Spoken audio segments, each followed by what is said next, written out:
este mes ustedes saben que estamos, y tengo el privilegio de cerrar la serie ahora, precisamente, la serie de una fe visionaria.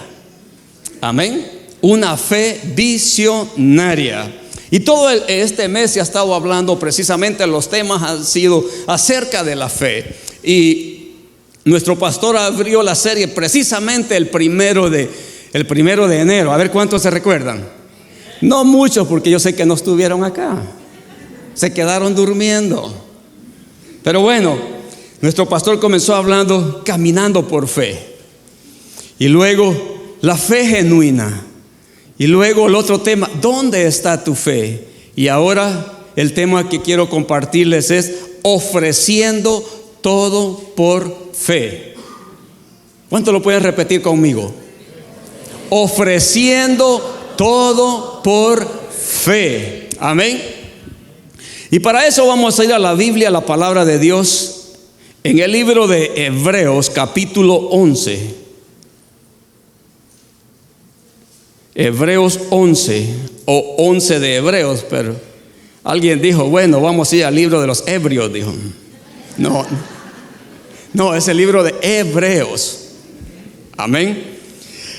Hebreos capítulo 11, verso 4 dice la palabra de Dios, honrando Padre, Hijo y Espíritu Santo. Dice, por la fe Abel ofreció a Dios más excelente sacrificio que Caín, por lo cual alcanzó testimonio de que era justo, dando Dios testimonio de sus ofrendas, y muerto aún habla por ella. Mire cuántos siglos ya han pasado de que Abel presenta esta ofrenda a Dios. Pero hoy mismo, después de miles de años, todavía se habla de la ofrenda de Abel. Y pasarán todavía no sé cuántos años más hasta que Cristo levante la iglesia, que se seguirá hablando precisamente de la ofrenda que Abel ofreció a Dios. Por eso es que ahorita, como parte de introducción de esta enseñanza, esta prédica, hemos tomado precisamente esta porción, donde el escritor al libro de Hebreos nos narra en este capítulo 11 acerca de los héroes de la fe. En este capítulo el Señor nos habla y dice que por la fe Abel ofreció a Dios más excelente sacrificio. Por la fe Enoc fue transpuesto para no ver muerte. Por la fe Noé construyó un arca cuando jamás había llovido. Por la fe Abraham y Sara le creyeron a Dios. Por la fe Abraham, cuando fue probado, ofreció a Isaac. Por la fe bendijo Isaac a Jacob y a Esaú respecto a cosas venideras. Por la fe Jacob, al morir, bendijo a cada uno de los hijos de José. José, por la fe, al morir, mencionó la salida de los hijos de Israel. Por la fe, Moisés, cuando nació, fue escondido por sus padres. Y así sucesivamente, sigue hablando hasta de una Rahab la ramera, que por la fe no pereció juntamente con los desobedientes, habiendo recibido los espías en paz.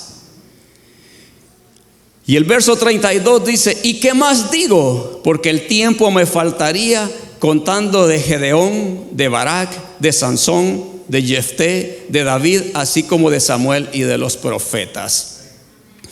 Aquí el escritor al libro de los Hebreos nos habla de estos hombres, de estas mujeres que hicieron grandes cosas.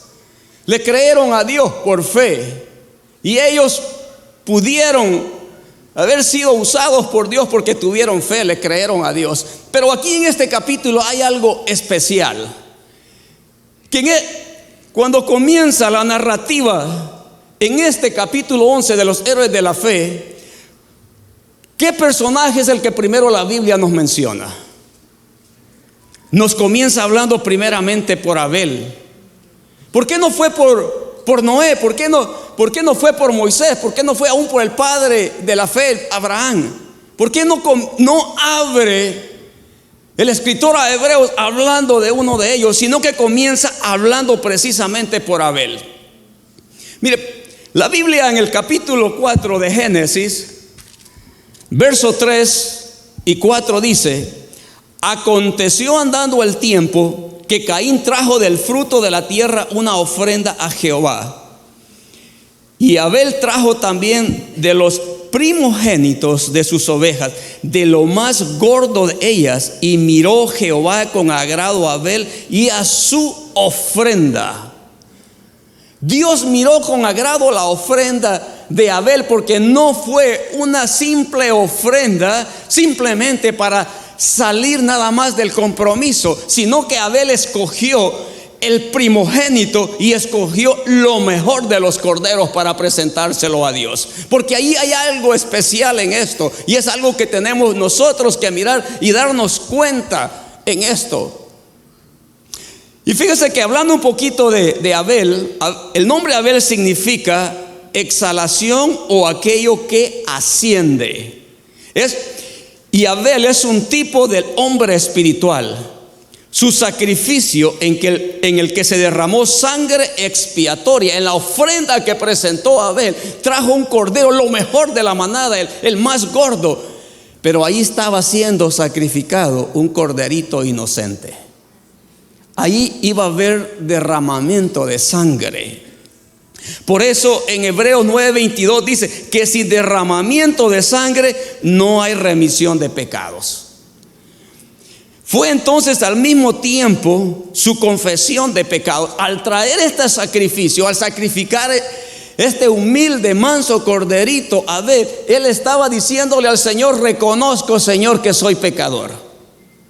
Reconozco, Señor, que hay pecado en mí. Y la expresión de su fe en la interposición de un sustituto, porque es necesario que muera un justo por los injustos, exactamente. Por eso el escritor a Hebreos en el 11:4 aquí nos habla que por lo cual Abel alcanzó testimonio de que era justo. La ofrenda de sacrificio de Abel, mire, es tipo de nuestro Señor Jesucristo. Juan, cuando ve que Jesús venía, Juan el Bautista dice: he ahí el Cordero de Dios que quita el pecado del mundo. Porque la condenación que estaba sobre el ser humano, era necesario que muriera un inocente para que el pecado de la humanidad pudiera ser limpio, pudiera ser borrado. No había ningún otro medio, y no hay ningún otro medio. Por eso el mayor ejemplo de darlo todo por fe es nuestro Señor Jesucristo, el quien se dispuso a ofrecer su vida, el que no escatimó dejar su trono, el que no se aferró de estar en el cielo, sino que él dispuso su muerte con los pecadores, dice la palabra. Aunque él nunca conoció pecado, pero era necesario que un justo muriera por los injustos. Por eso Abel había entendido eso, que era necesario que para redención de pecados presentar un corderito inocente. Y era necesario, mis hermanos, que fuera presentado el cordero inmolado que iba a venir a derramar su sangre por cada uno de nosotros. Por eso el escritor al libro de Isaías en el capítulo 53, verso 7 dice: angustiado él y afligido, no abrió su boca. Como cordero fue llevado al matadero, y como oveja delante de sus trasquiladores, enmudeció y no abrió su boca. Nuestro Señor Jesucristo como cordero fue llevado al matadero, y él no abrió su boca, venir a pagar una deuda la cual no le correspondía a él. Esa deuda la debíamos nosotros, por ende los que debía haber pagado esa deuda eras tú y yo. Pero sabes que el amor es tan grande de nuestro Señor, su misericordia es tan grande, que él se dispuso a ir hasta la cruz a pagar esa deuda por nosotros. Él dio su vida. Por eso el mejor ejemplo de darlo todo por fe fue nuestro Señor Jesucristo. Él por fe fue a la cruz, creyendo que un día tú le ibas a abrir su corazón, creyendo que un día tú ibas a escuchar su llamado. Nuestro Señor fue hasta la muerte creyendo que ese sacrificio no iba a ser en vano, que esa sangre que era derramada no iba a ser en vano. Porque a través de ese sacrificio, un día tú ibas a alcanzar esa justificación. Porque a través del sacrificio de Cristo, nosotros hemos sido y somos justificados. Porque no habiendo ningún otro medio, dice la palabra, por el cual el hombre pueda ser salvo, solamente a través del sacrificio de nuestro Señor Jesucristo. Porque todos somos reos, todos somos culpables.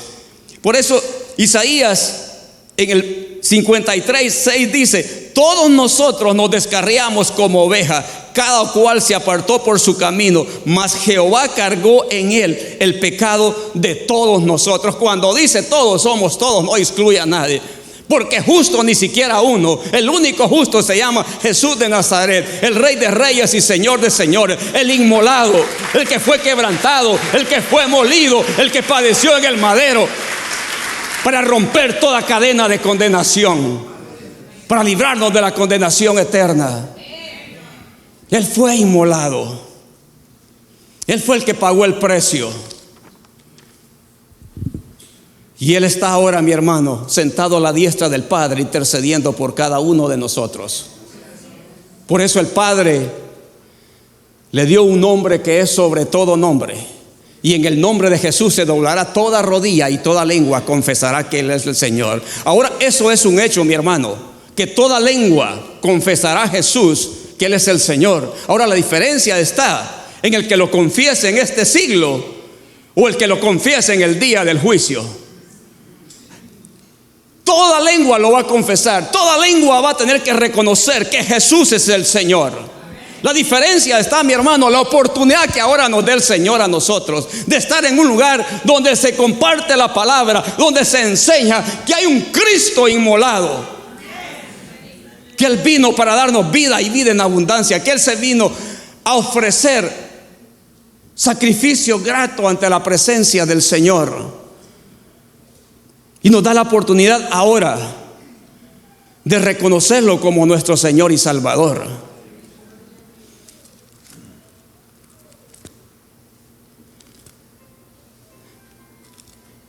En Hebreos capítulo 11, verso 24 dice: por la fe Moisés, hecho ya grande, rehusó llamarse hijo de la hija de Faraón.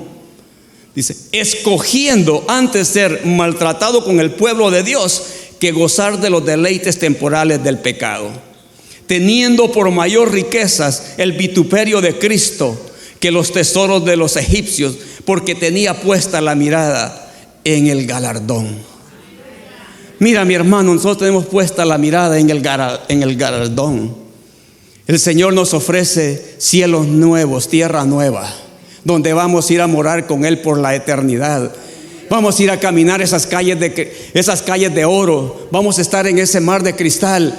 Pero debemos de seguir el consejo, debemos de seguir los pasos de Moisés, que él, en vez de quedarse en el palacio con Faraón y seguir pecando, y eso lo alejaba de la presencia de Dios, eso lo condenaba y eso lo privaba de hacer lo que Dios lo había llamado a hacer. Él tuvo eso por basura y escogió antes ser maltratado con el pueblo de Dios que gozar de esos deleites. Mira, mi hermano, la Biblia dice que la paga del pecado es muerte.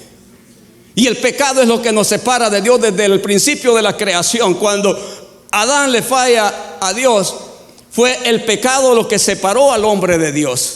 Pero Cristo vino para dar vida y vida en abundancia. Por eso dice que la paga del pecado es muerte, mas la dávida de Dios, ese regalo, esa ofrenda que se presentó al Padre, nuestro Señor Jesucristo, es el que vino para darnos vida y vida abundancia. Pero debemos de dejar, hermano, los rudimentos de la carne. Debemos de dejar los placeres de este mundo. Debemos de dejar todo lo que nos contamina. Usted me podrá decir, es fácil decirlo, qué bonito se escucha. Claro que sí, pero qué difícil vivirlo. ¿Sabes por qué es difícil? Porque queremos nosotros soportar la tentación con nuestras propias fuerzas. Queremos nosotros vivir una vida que agrade a Dios, pero haciendo nuestra propia voluntad. Y Dios no trabaja así, mi hermano. Cuando nosotros le decimos, Señor, que se haga tu voluntad. Cuando oramos el Padre Nuestro y le decimos, Señor, que se haga tu voluntad, no le estamos diciendo, Señor, que se haga como yo quiero, pero quiero tus bendiciones. Debemos de Hermanos, dejar el pecado es cierto y tener razón. Lo que piensas que se escucha bonito, pero vivirlo es lo difícil. Claro que sí, en la humanidad estamos en una naturaleza pecaminosa. Estamos en un mundo lleno de maldad, contaminado. Pero ¿sabes cómo lo vencemos? Lo vencemos a través de la fe, creyendo que todo lo podemos en Cristo que nos fortalece, porque la palabra dice que no nos ha dado el carga más de la que no podamos soportar, y que Él no nos puede tentar, porque Jesús tampoco puede ser tentado. Entonces la tentación viene del enemigo, y al enemigo, hermano, no lo vencemos con 7 Aves María ni 4 Padres Nuestros. Al enemigo lo vencemos en el nombre de Jesús, doblando rodillas y declarando que nuestra autoridad está puesta en Él, que Cristo es nuestra fortaleza, que Cristo es nuestra victoria. ¿Sabes por qué? Porque Él ya obtuvo la victoria por nosotros allá en la cruz del Calvario, donde venció al enemigo y lo expuso públicamente, triunfando sobre ellos. Y Jesús le ha dado autoridad a la iglesia. Y nosotros somos la iglesia.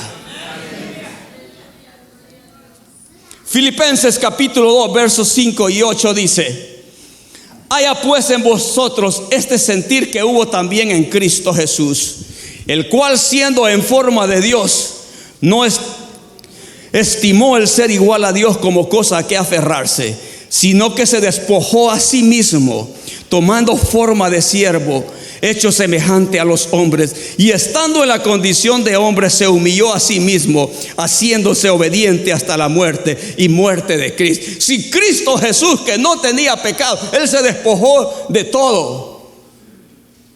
Ahora tú y yo, mi hermano, tenemos que despojarnos de toda aquella podredumbre que nos separa de Dios. Queremos tener las bendiciones de Dios, pero no queremos vivir una vida que le agrade y que le honre al Señor, porque nos dejamos arrastrar más por las corrientes de este mundo que por lo que el Espíritu Santo nos pide que hagamos. Porque es más fácil seguir las corrientes de este mundo que buscar la presencia de Dios. ¿Quién quiere levantarse a las 4 o 5 de la mañana a orar? Nadie. Pero que le inviten a una fiesta, no le han terminado de extender la invitación cuando que ya está en la puerta. Amén, que el Señor nos ayude. Y Él quiere y está dispuesto a ayudarnos. Ahora, pero por fe tenemos que buscar esa ayuda. Miren, usted escuchaba a mi pastor decir que no hay matrimonios perfectos. Es cierto, no hay matrimonios perfectos, pero sí pueden haber matrimonios saludables. Pueden haber. Entonces no somos cristianos perfectos, porque buscamos esa perfección. Pablo dijo: no es que lo haya alcanzado todo, pero prosigo hacia la meta. Entonces no somos perfectos, pero buscamos esa perfección. Y el día que la alcancemos es porque ya nos están cantando: y se fue con él, y se fue con él, ¿no? Pero mientras estemos acá, hermanos, debemos de buscar la presencia de Dios. Porque donde está la presencia de Dios, ahí el diablo no puede meter su cola. Pero el que no está en la presencia de Dios, ahí el enemigo se lo madruga. Porque con nuestras fuerzas jamás vamos a poder vencer cualquier tentación. Mire, mi hermano, mi pastor, pues yo tengo que seguir el ejemplo de él. Es lo que la Biblia me dice, que imitemos la fe de nuestro pastor. Y con nuestro pastor, con fe, estamos guapos. Amén, pastor, estamos guapos. Pero mire, ustedes nos podrán mirar ya barrigoncitos, meros calvitos por acá, pero no crean, todavía por ahí no deja de haber una chiflada que nos tire un chiflete. ¿Y ustedes creen que esas tentaciones se pueden soportar en la carne? El diablo es astuto. Yo tengo la bendición de estar casado con una mujer bellísima. Pero ustedes creen que el enemigo para tentarme me va a mandar una que sea más fea. No, va a querer mandar a alguien que tenga algo otras distintivos que tal vez ella no tenga. Porque de lo contrario, ¿cómo voy a caer? Pero si han visto casos que hay hombres que caen, mire, que uno dice: pero este tipo sí que estaba ciego, porque le falló a su esposa y le falló a Dios con esta mujer, que puchica, caramba.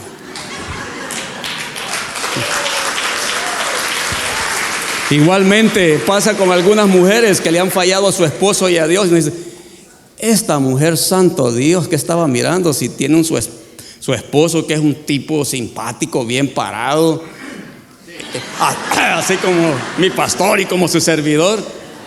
Y dice, ¿y cómo es que le fue a hacer caso a ese tipo? Pero ¿sabe qué es lo que pasa en el caso de las mujeres?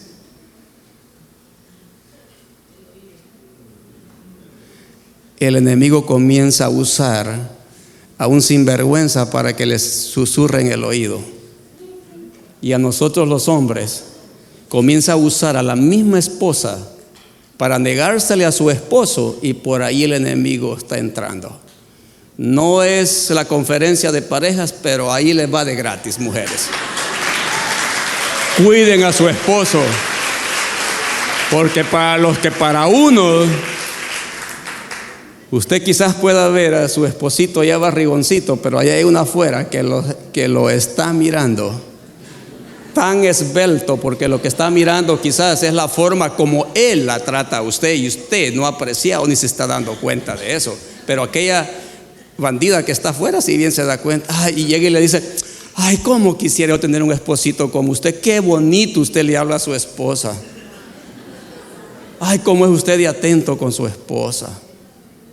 No, mis hermanos, seamos sabios, alejémonos de todas aquellas cosas, despojémonos de todo aquello que nos aleje de la presencia del Señor. La palabra dice, buscar primeramente el reino de Dios y su justicia, y después todas las demás cosas van a venir. Pero antes que busquemos las demás cosas, busquemos el reino de Dios y su justicia, para que podamos estar, dice la palabra, firme en el día de la prueba. La prueba no es que no va a llegar, va a llegar.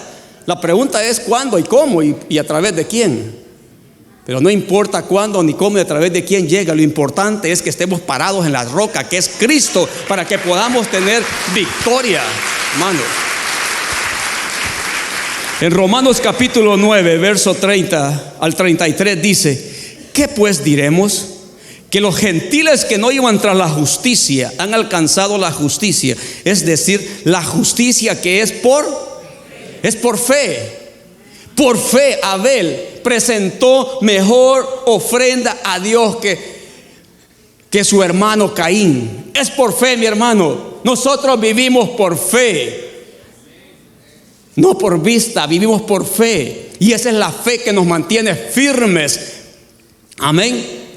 Y por esa fe es que nosotros hemos recibido el regalo más precioso, y es la salvación de nuestras almas, porque por fe nosotros hemos creído que Cristo pagó toda esa deuda por nosotros, y por fe le abrimos su corazón, por fe creemos en Él, por fe le recibimos, y por fe vamos para el cielo. ¿Cuántos pueden decir amén? Gloria a Jesús, bendito es el nombre del Señor. Verso 31, mas Israel, que iba tras una ley de justicia, no la alcanzó. ¿Por qué? Porque iban tras ella no por fe, sino como por obras de la ley, pues tropezaron en la piedra de tropiezo, como está escrito, he aquí pongo en Sión piedra de tropiezo y roca de caída, y el que creyere en él no será avergonzado. El que cree en Cristo, hermano, no va a ser avergonzado. Al contrario, en Cristo tenemos vida y vida en abundancia. Al contrario, en vez de vas a ser avergonzado, vas a ser victorioso en Jesús. En vez de caer, vas a estar firme. Si estás parado en la roca que desechó Israel, vamos a estar en victoria, porque lo que aquellos despreciaron, nosotros lo hemos recibido. Nosotros no miramos el sacrificio de Cristo con los ojos naturales, pero con los ojos de la fe hemos recibido ese sacrificio, y es por ende que se nos ha dado entrada al cielo, porque fue necesario que un injusto viniera a pagar, que un justo viniera a pagar por todos nosotros injustos. Verso 8 del capítulo 10 de Romanos dice, mas ¿qué dice? Dice, cerca de ti está la palabra en tu boca y en tu corazón. Esta es la palabra de fe que predicamos, que si confesares con tu boca que Jesús es el Señor y creyeres en tu corazón que Dios le levantó de los muertos, serás salvo. ¿Cuántos creen que el Padre levantó a Jesús de entre los muertos? Pues si tú crees que el Padre levantó a Jesús de los muertos, tú eres salvo. Si tú por fe crees, si recibes ese regalo, tú eres salvo. Porque con el corazón se cree y con la boca se confiesa que Jesús es el Señor, que Él pagó ese precio. Por ende nosotros somos salvos. Amén. Pues la Escritura dice: todo aquel que en Él cree no será avergonzado.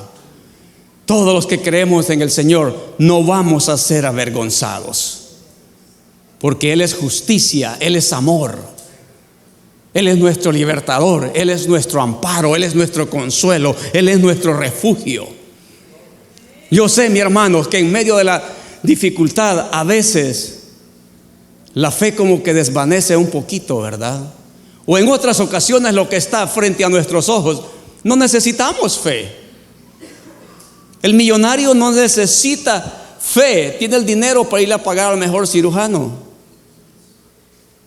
El que está bendecido no necesita fe, ya fue bendecido. Ahora, necesitamos fe, hermanos, en medio de la dificultad. Mire, necesita fe el hombre que su hogar se le está viniendo al suelo.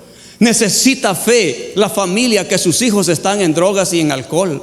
Necesita fe aquel que le han dicho que le quedan días ya de vida. Necesita fe aquel que está mirando que la cuenta en su banco está en números rojos. Él necesita fe para creer que Dios es su proveedor. El que está enfermo necesita fe para creer que el Señor es su sanador. El que está su matrimonio en derrumbe necesita fe para creer que la palabra dice que a través de Abraham serán benditas todas las familias de la tierra. Necesitamos creer en esa promesa. Yo no escuché cuando Dios le dijo esas palabras a Abraham, pero la Biblia me lo dice. Y si la Biblia me lo dice, yo lo creo y lo recibo, porque es la palabra de Dios. Es la que me da vida, es la que me da seguridad, es la que me da convicción. Los que son nuevos que están acá, ustedes miran este edificio precioso, hermoso, ¿verdad que sí? Ustedes no necesitaron fe para creer por este edificio, pero los que estuvimos en la casita, hermana Emita, hermana Betty, Gladys, hermana Helen, hermana Bertita, los pastores, allí sí necesitamos fe. Cuando llegó el Fire Marshal, dijo que nos clausuró y cerró ese lugar. ¿Y para dónde?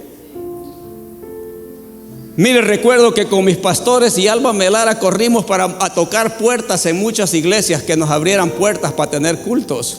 Allí necesitamos fe para creer en este lugar. Pero como dice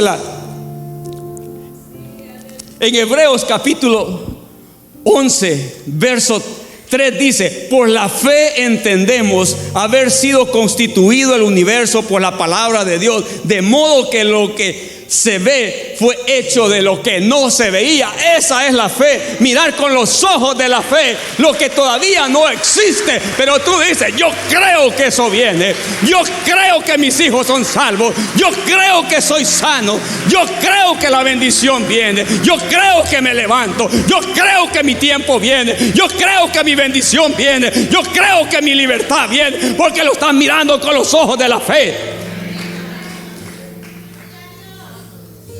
La fe es la convicción de lo que se espera, la certeza de lo que no se ve. Para lo que tienes en tus manos no necesitas fe. Ahora fe necesitamos para lo que no miramos. Abel ofreció mejor sacrificio a Dios y por eso fue contado como justo. A Jesús se le ha dado un nombre que es sobre todo nombre, porque Él se ofreció como sacrificio, como cordero fue llevado al matadero. Enmudeció, no abrió su boca, y era necesario que esa sangre preciosa fuera vertida para que nuestra vida fuera rescatada de la condición que se encontraba. Pero debes de creer en ese sacrificio, debes de creer en el Señor Jesús, y debes de por fe abrir tu corazón y recibirle, sabiendo que con Cristo tienes la victoria. Si eres tan amable de ponerte sobre tus pies. Y que tu fe se eleve en este momento a creer en ese milagro que estás esperando. El mes pasado que estuve aquí predicando, después que hice el llamado, hice un llamado que alguien que quisiera una oración, y pasó la ex esposa de Enrique, mi cuñado. Ella ya por años venía padeciendo en sus riñones ya habían claudicado. Ella estaba ya en diálisis. En ella solo habían dos cosas: que Dios hiciera un milagro en cambiarle esos riñones, o que apareciera un donante. Y cuando hice el llamado, ella pasó a este lugar. Yo sé que ella venía con fe, pero yo oré con una fe y con una certeza, y sentí la convicción, sentí que Dios estaba conmigo y con ella en ese momento. Y yo le dije: Señor, estas son las palabras, las recuerdo que le dije en ese momento. Señor, le dije, yo sé que tú tienes el poder, le dije, para cambiar esos riñones en este momento, Señor, o de proveerle, Señor, un donante a esta mujer. Fue en este culto de esta hora. A las 4 de la tarde recibe una llamada y dicen: señora, prepárese porque tenemos el donante de sus riñones. Oh, bendito sea el nombre del Señor. Y tiene que salir de emergencia ella al hospital. Le hacen el trasplante. Ahí está ella ahora con riñones nuevos y está en victoria. ¿Sabes por qué, mi hermano? Porque nuestra fe se elevada al cielo, donde está el Padre de gloria, donde está el Cristo inmolado, el que tiene el poder de hacer de lo imposible posible. Ese es al Dios que te estamos presentando. Ese es al Jesús que te presentamos. Yo sé, hermana Janet, que usted nos está mirando. Hermana Janet sabe que la amo con todo mi corazón. Y yo sigo orando, hermana Janet, por ese milagro y para que el Señor haga su bendita voluntad en su vida. Que no desmaye su fe, siga creyendo que el Señor tiene la respuesta. Cuándo, cómo va a ser, solamente el Señor lo sabe. Pero en esta tarde, mis hermanos, yo quiero hacer una invitación. Si hay alguien en medio de nosotros que aún no ha recibido a ese Cristo, a ese Cristo lleno de amor y de misericordia, ese Cristo inmolado del cual te he hablado en estos 30 minutos, yo quiero que le abras tu corazón y lo recibas como un día yo le abrí mi corazón y lo recibí. Y por eso ahora yo puedo decir que soy un hijo de Dios, que yo he recibido ese sacrificio precioso, y por eso mi nombre está escrito en el libro de la vida.